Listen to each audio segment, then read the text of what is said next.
Hello दोस्तों, स्वागत है आपका टू द पॉइंट में।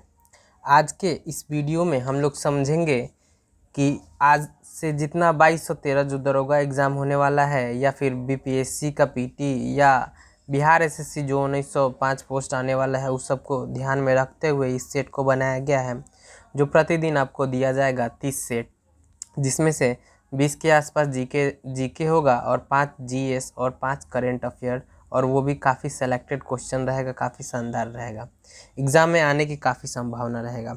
आइए देखते हैं क्वेश्चन नंबर 1 से। भारत के उपराष्ट्रपति का निर्वाचन एक निर्वाचक गण द्वारा किया जाता है, जिसके सदस्य होते हैं। कहाँ से इसके सदस्य कौन होते हैं? आंसर बताइएगा। संसद के दोनों सदनों के सभी सदस्य। आप लोग अपना आंसर करते जाइएगा और लास्ट में कमेंट बॉक्स में बताइएगा कि आपका 30 में से कितना सही हुआ। ये काफ़ी इम्पोर्टेंट है। अगर नेक्स्ट क्वेश्चन पे आते हैं, अभी संसद के लिए राष्ट्रपति का अभिभाषण कौन तैयार करता है? आंसर दीजिएगा। केंद्रीय मंत्रिमंडल। केंद्रीय मंत्रिमंडल जो होता है राष्ट्रपति का अभिभाषण तैयार करता है और इसे ही राष्ट्रपति अपने भाषण देते हैं। नेक्स्ट क्वेश्चन है, भारत के राष्ट्रपति पर महाभियोग चलाने के लिए कम से कम कितने दिन का पूर्व सूचना आवश्यक है?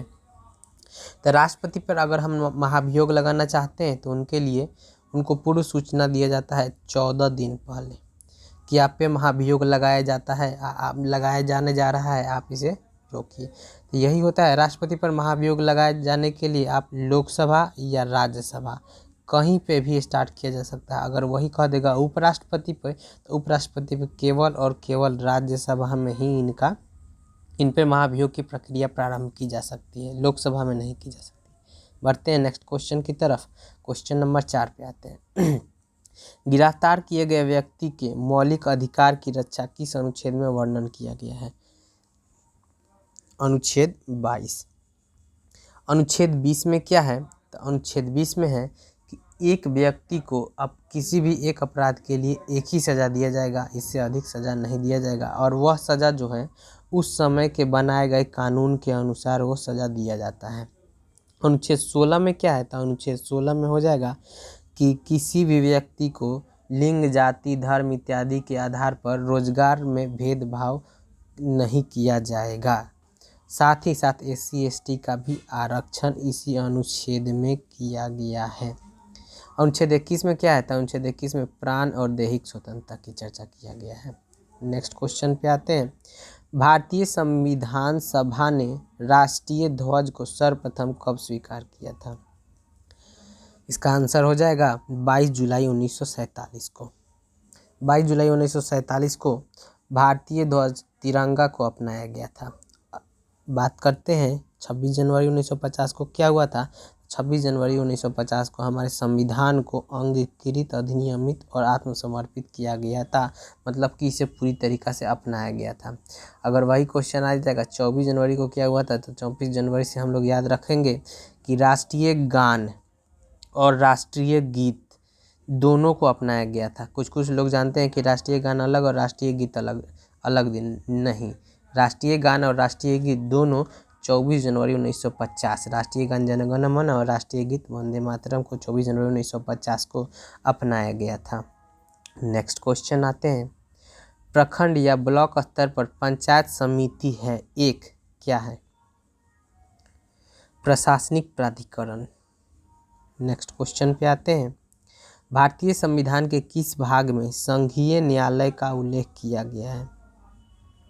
तो संघीय न्यायालय का उल्लेख भाग 5 में किया गया है। भाग 2 में क्या किया गया है? तो भाग 2 में हो जाएगा कि नागरिकता के संबंध में चर्चा किया गया है।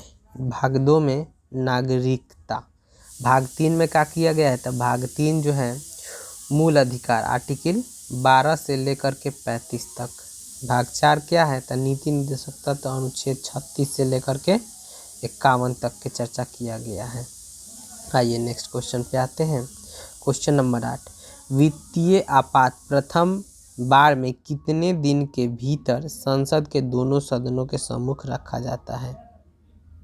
इसका आंसर हो जाएगा 2 माह। नेक्स्ट क्वेश्चन पे आते हैं। सामाजिक सुरक्षा व सामाजिक बीमा किस सूची का विषय है? आंसर दीजिएगा समवर्ती सूची। नेक्स्ट, योजना आयोग का प्रस्ताव किसने और कब प्रस्तुत किया था? आंसर दीजिएगा जॉन मथाई 1950। नेक्स्ट क्वेश्चन की तरफ आते हैं।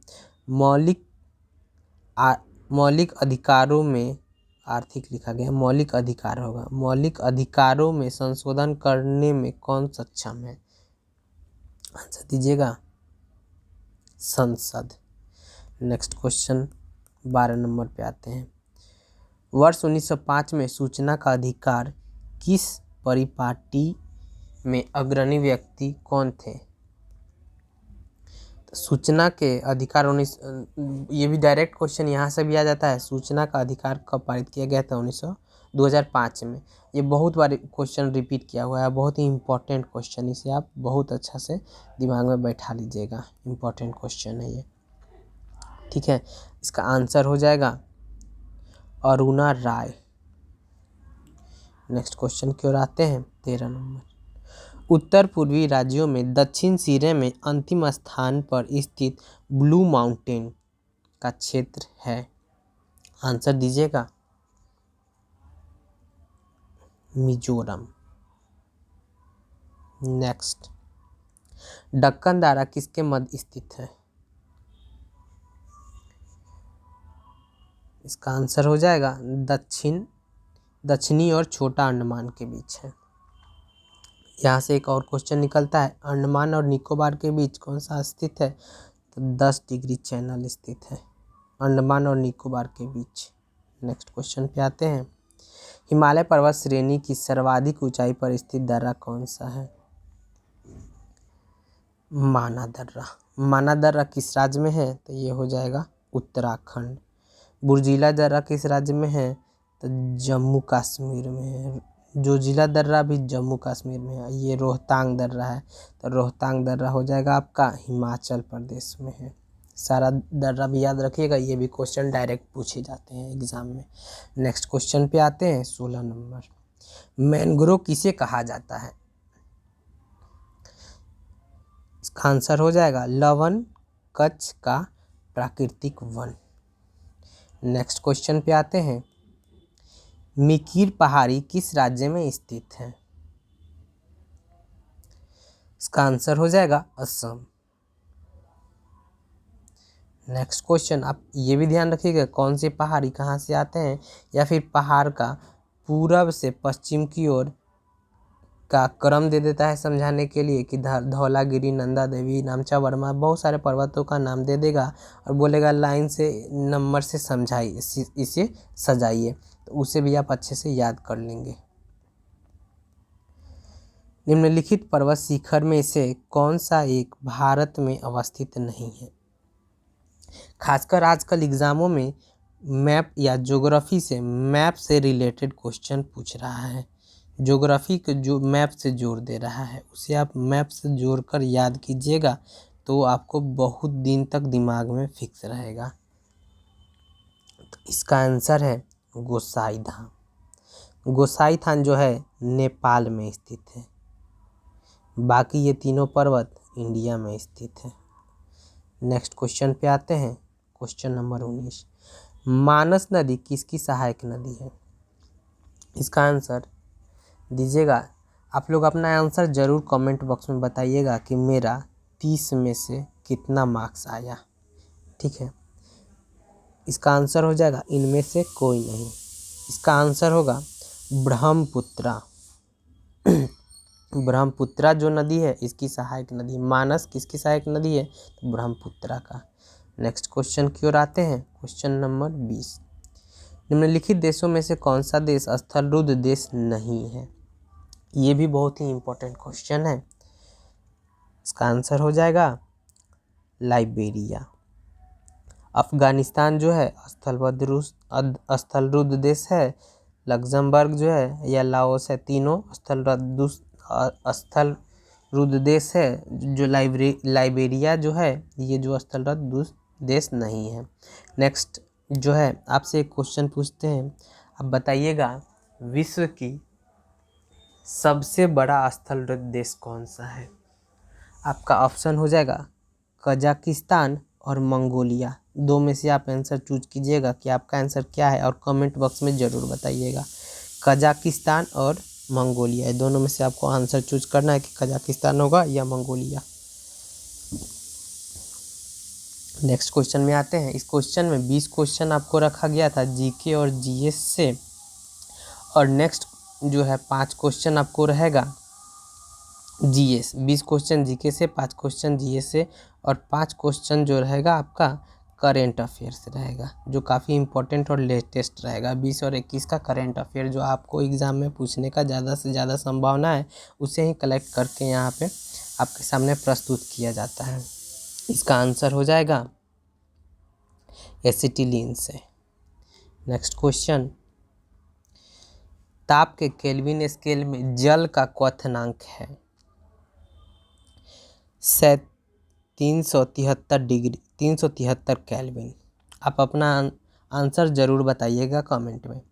और हाँ, एक बात और, अगर आप इसका पीडीएफ लेना चाहते हैं तो मैं इसका पीडीएफ का लिंक डिस्क्रिप्शन बॉक्स में डाल दूँगा, उसे आप वहाँ से आप जाकर फ्री में डाउनलोड कर सकते हैं। इसके लिए आपको कोई भी पैसा पेड नहीं करना होगा। शुगर बेबी किसकी प्रजाति है। इसका आंसर हो जाएगा तरबूज की। नेक्स्ट क्वेश्चन है 24 नंबर, लोलक घड़ी गर्मी में सुस्त क्यों हो जाती है। इसका आंसर हो जाएगा लोलक के लंबाई बढ़ जाने के कारण ये सुस्त हो जाती है। एक चीज़ मैं आपको और बता देता हूँ कि फिजिक्स का जो क्वेश्चन होता है, इसका सबसे बड़ा कमजोरी है इसका फॉर्मूला। इसका फॉर्मूला आपको अगर याद रह रहा है तो समझ लीजिए कि आप कोई भी फिजिक्स का क्वेश्चन आसानी से सॉल्व कर सकते हैं। जैसे कि आवर्तकाल T बराबर होता है 2π√L/g। अगर ये याद है आपको तो आसानी से ये कभी इससे रिलेटेड एक भी क्वेश्चन आपसे नहीं छूटेगा। कभी बोलता है लंबाई में वृद्धि करेंगे तो क्या होगा, तो कभी बोलता है इस आवर्तकाल पे क्या प्रभाव पड़ेगा अगर लंबाई में वृद्धि या कमी कर दी जाए, या √2 गुना कर दिए जाए। ऐसे रिलेटेड कोई भी क्वेश्चन रहेगा, अगर आपको ये फार्मूला याद है तो इसे आसानी से आप इसे सॉल्व कर सकते हैं। नेक्स्ट क्वेश्चन की तरफ बढ़ते हैं।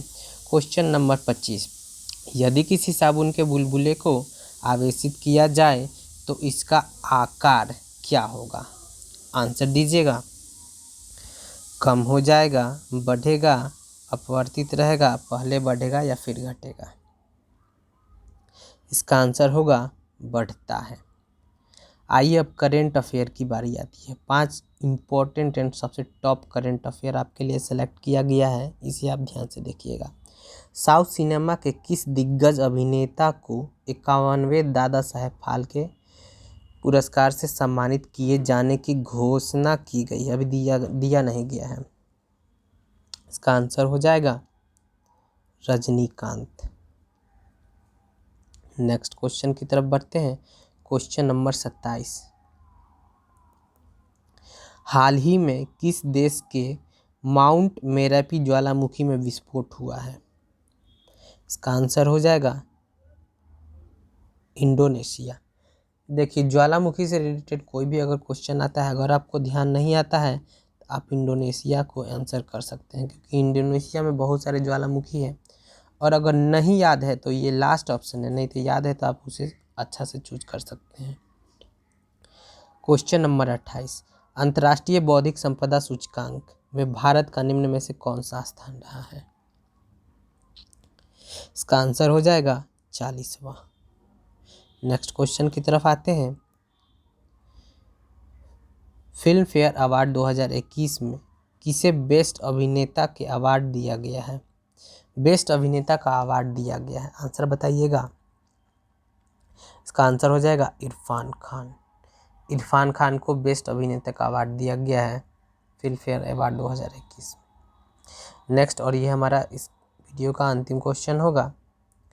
हाल ही में किस वरिष्ठ साहित्यकार को के बिरला फाउंडेशन नई दिल्ली की तरफ से व्यास सम्मान से सम्मानित किया गया है? इसका आंसर हो जाएगा शरद पगारे। शरद पगारे को व्यास सम्मान से सम्मानित किया गया है। ठीक है, और इसका टोटल का आप आंसर इधर सामने कर देते हैं। आप इसे एक बार स्क्रीनशॉट ले लीजिएगा, आंसर मिला लीजिएगा। टोटल का आंसर यहाँ पे दिया हुआ है। और हाँ, ये जितना भी आगे में अगर रेगुलर वे में आप इसे फॉलो करते हैं, रेगुलर वे में इसे टेस्ट डाला जाएगा, अगर इसे फॉलो करते हैं तो आगामी एग्ज़ाम में आपको कोई खास दिक्कत नहीं होने वाला है। आप अपने तैयारी को काफ़ी ग्रो कर सकते हैं। सेट इस वजह से लगाया जाता है क्योंकि आपका ये देखा जाता है कि आप कहाँ पे हैं, किस पोजीशन में है। सेट ये जो है एक तरीक़ा से रिवीजन के तौर पे प्रस्तुत किया जा रहा है और पर डे आपको आगामी जब तक एग्ज़ाम नहीं हो जाता है कोई भी 2213 का, तब तक ये सेट आपका पीटी के डालते जाएगा। आप इसको देखते रहिएगा, कंटिन्यू वे में फॉलो कीजिएगा। ठीक है, धन्यवाद। मिलेंगे नेक्स्ट वीडियो में, तब तक के लिए जय हिंद।